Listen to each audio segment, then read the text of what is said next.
are the Jews that like Jet. And I'll catch up. Just put a ladder over the side of the ship, and I'll climb up for breakfast, because I'm going to be exhausted from fighting sharks all night, man. But I'm willing to do anything it takes to make your event pleasant. Will I be needing a cab? I'm going to be needing everything you need, Ben Carson. Let's give me something that don't. These are the kinds of things we got to deal with in this profession. I knew I should have stayed at Walmart and became a greeter. Thank you very much. Thank you guys for coming out tonight. By the way, let's get this out of the way. I feel as though I may have overdressed this evening.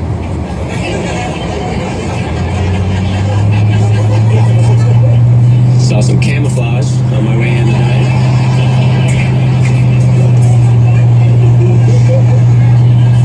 Makes me think the suit and tie might be overkill. I mean, really, I'm only one step away from wearing a tuxedo. Some of you guys are one step away from shooting squirrels, huh?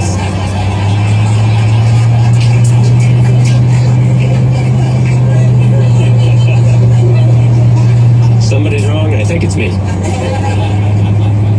lot of people ask me why I wear a suit as a comedian. I don't have to. I could wear whatever I want, but there's an old phrase, you may have heard it, dress for the job you want, not the job you have. I don't know what I want to do, but it's not this.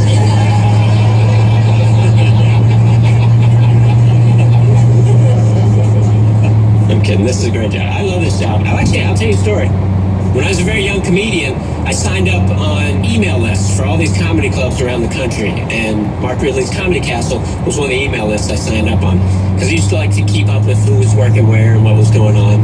A few years later, Mark was actually the first club owner that hired me to headline, to be the big name on the show for a weekend. Yeah, it was great. He took a gamble on me, and I'll always appreciate that, but I was really excited about it. And the week I was getting ready to come here, on Wednesday morning, I opened up my email, and I had an email from the Comedy Castle. And I assumed that it was my hotel information for the week, or maybe something else I needed to know. Incorrect. Because I was on the email list for the Comedy Castle, I had won 10 tickets to see myself.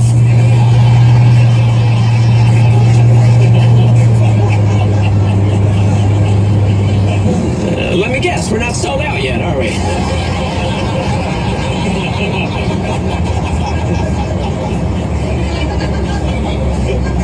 I mean, really, 4 tickets would have been insulting, but 10 tickets... 10 tickets, they're just saying, look, we made a huge error. Doors are going to be open, bring everyone you know. We're not sure how this is going to go. I stayed in a hotel recently. They had one of those memory foam mattresses. You sink into it, and it remembers your shape. Very comfortable mattress. I do not recommend it if you already have self-esteem issues about your body.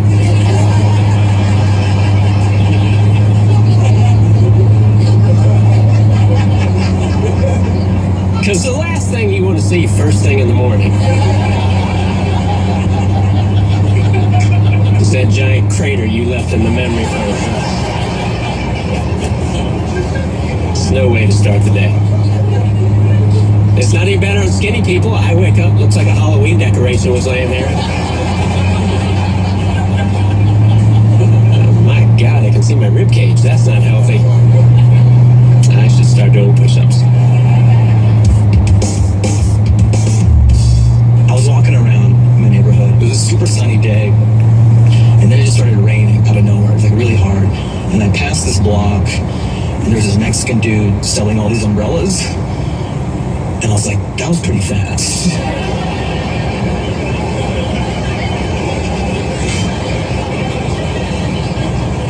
Like, where did he get all those umbrellas that fast? And then I realized Mexicans in LA are just always selling what you need before you even know you need it. You ever been on a romantic dinner date with a girl and then out of nowhere they're just like, roses? Roses? Just like the duck hunt dog, just roses.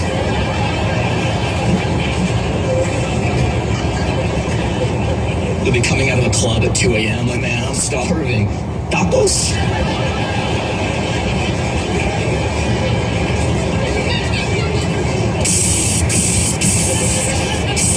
Tacos that I grill on a shopping cart? Business is slow over here.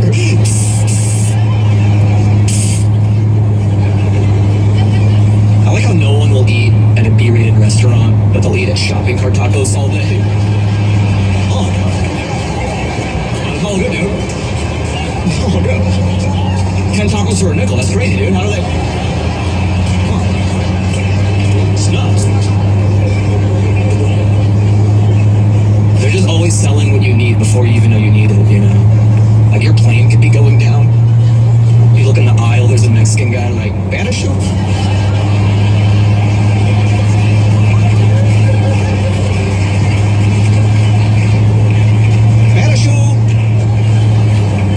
Senor, Banishu for the lady?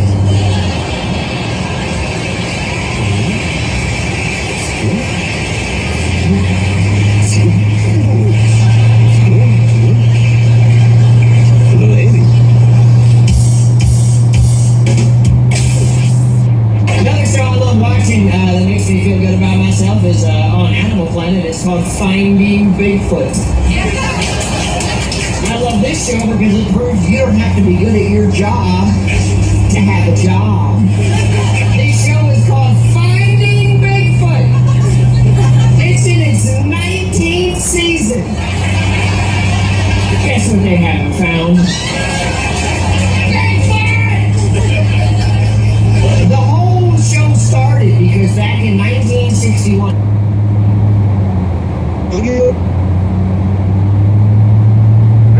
Satellite.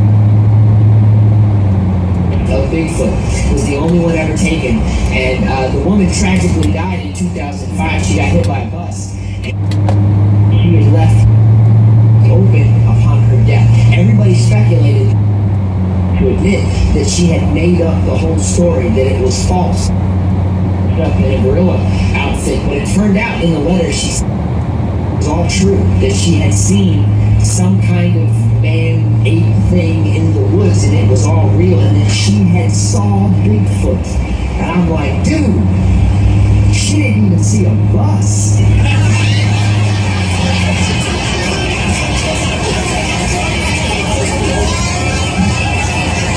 Big and yellow.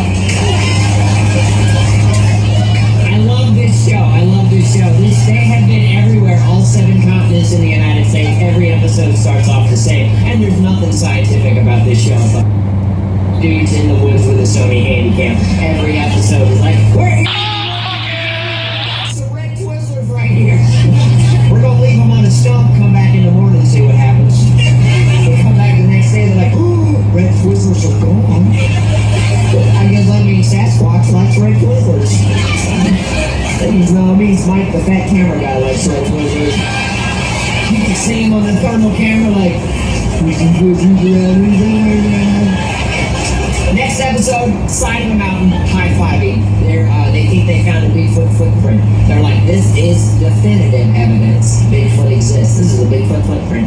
I'm like, that's a good footprint, but if you zoom into the heel of that footprint, you can clearly see embedded is the word timberland. That is not a good Bigfoot footprint, no.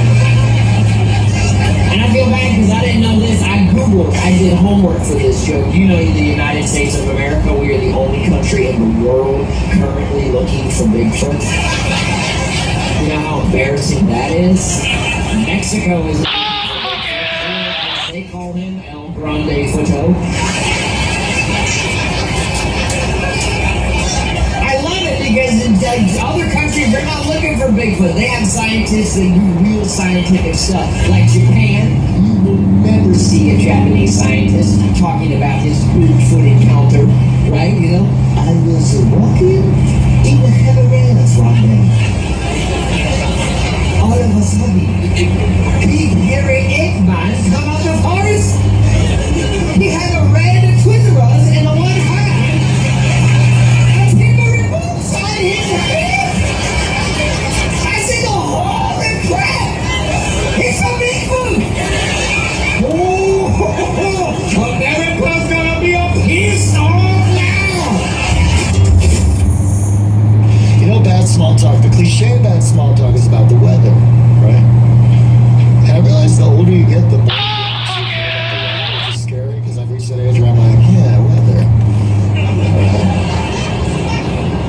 It's a nice day. I like this.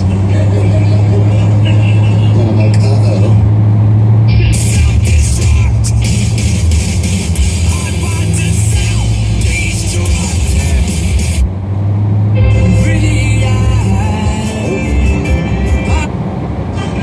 How's your day going, Merle? 34 degrees. Probably do a crossword. Okay, anything else going on? Wind from the southeast. 50 degrees. Maybe watch Jeopardy. Alright, I'm gonna go talk to a different old person now. Okay, where it go? But you know they've really lost it when they start talking about weather in other places. You hear they got 3 feet of snow in North Dakota? I couldn't do it up there. You don't do it up there. Bingo. Bingo, I'm right, or bingo, you're about to play bingo? Double bingo.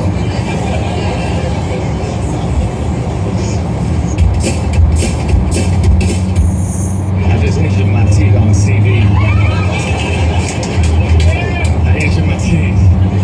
I hate flossing. I just wish I had one long, curvy tooth.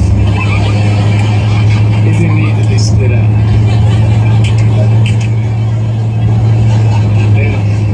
They didn't have to make separation with me. But that tooth would fell out, it would have been bad. Chuck's bringing it down. Alright, that's what I like it. Don't think I didn't notice though. I don't want to watch because I want my arms to weigh the same. So when someone asks me what time it is, I just have to tell them something that's happening, hoping that will help. What time is it? That guy's eating a hamburger. I'll meet you when that guy's eating a hamburger.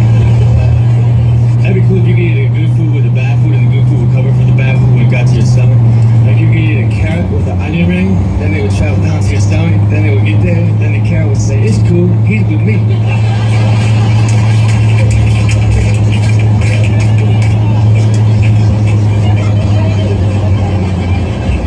I saw a soda pop for $1.20 a 6-pack, you know? Then you start to think that you're gonna sell pop.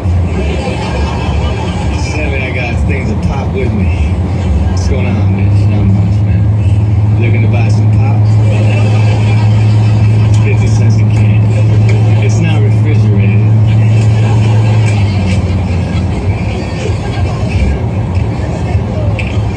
So my friend said to me, he said, I think the weather is trippy. I said, no man, it's not the weather that's trippy. Perhaps it is the way that we perceive it that is indeed trippy.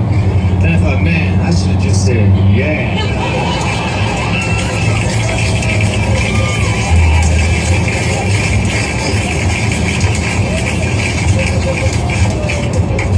That's alright. I saw this guy driving a car. He either worked for Domino's or he was borrowing the car. I knew that. I lost my memory, but I have ink.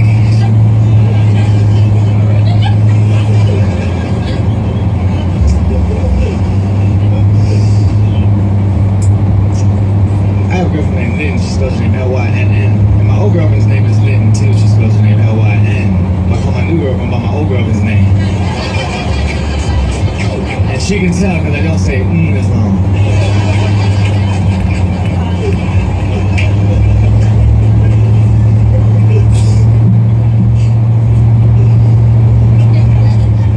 I opened up a yogurt. Underneath the lid it said, please try again, because they're having a contest I was unaware of. I thought I might have opened the yogurt wrong. Or maybe your play was trying to inspire me. Come on, Mitchell, don't give up. Please try again. A message of inspiration from your friends at Yo Play. Fruit on the bottom, hope on top.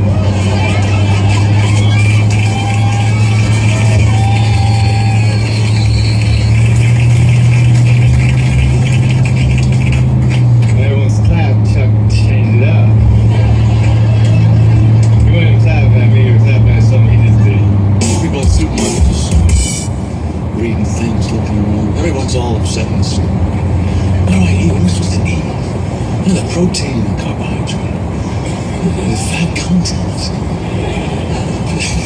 People just see fat content for fat content. And that's fat, there's fat in it. It's gonna be in me. People just going up to people, you look okay, what are you eating? Maybe I'll eat that. The whole supermarket is designed to break down your sense of having any kind of life outside the supermarket. It's like a casino. You know, there's no windows, no clocks, no easily accessible exits. You ever not buy anything in the supermarket and try and get out of there? There's no way out. You can't get out. People walk up to the supermarket, they really have a sense of purpose, don't they? They're walking down there, you know, all right, I'm going to get this, I'm going to get that, I'm going to pay for it, I'm going to get out of here and get back to my real life. You see that same person 10 minutes later just... Why did I come up this aisle anyway? This is a different aisle than I've ever been in before. I'm always noticing something new. Oh, they got a mesquite flavor now. What is mesquite? I wonder if it's made from mosquitoes. There's so many subtle insults in a lot of these products. What the hell is chicken in the sea tuna? There's no chickens in the sea. What do they think? They're afraid to tell us it's a fish? Afraid we won't understand? Just put chicken on the can. They'll think it's chicken that lives in the sea. I don't want any chickens that live in the sea. Chickens on the land, fish in the sea. Don't put chickens in the sea.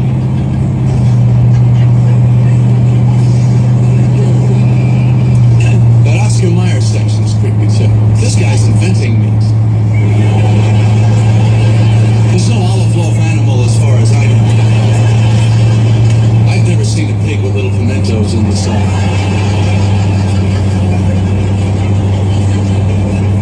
And that other one, head cheese, whoa! I don't think so. I've always felt the words head and cheese should never be that close together for any reason.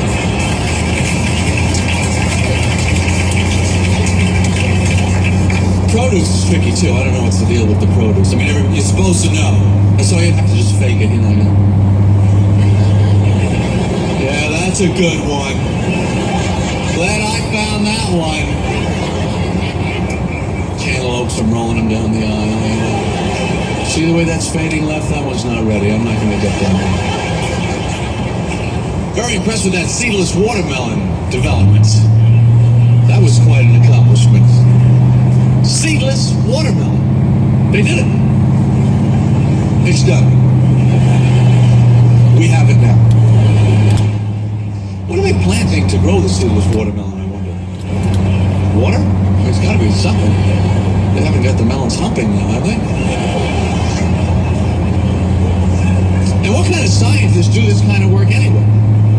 You know, other scientists working on AIDS, cancer, heart disease. These guys are going, no, I want to focus more on melon. I think that's the important area. Sure, thousands are dying needlessly, but that's got to stop.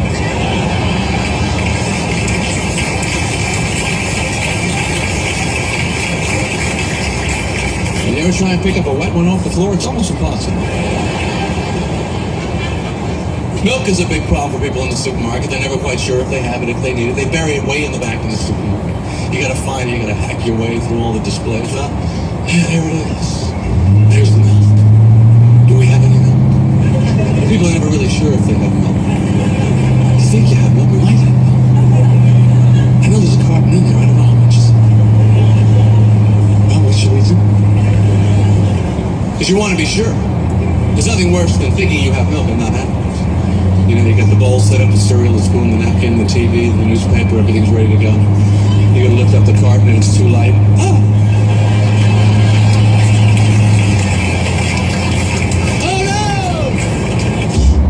USA.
Dip. Here's one of the songs that made the Devil's Dozen this week.